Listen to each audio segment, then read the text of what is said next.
as these cherries have gotten bigger, this area is shaded, okay? So we need to, like all of this stuff here, obviously that needs to be pruned. Over there, we lifted up a bunch of branches because it was especially shady over in those areas and things were not thriving. It's the same deal here. This spirea here, look at this, right? It's all leggy. The branches have no growth on them. This is a little bit better. Those ones there, the ones in the sun are thriving and the ones in the shade have no blooms and they're leggy. So that is because when they were planted, these trees were small, okay? So if you lift them up and remove some of the branches that are coming down and crowding the area, it provides an opportunity for more sun. So imagine, Yeah. like that.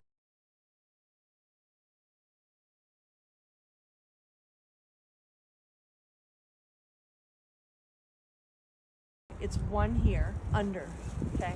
Then this, and then this. And you don't want to get too close to the collar. Do you want to come in? So this comes out a little bit. You don't want to cut flush. So it's like right here.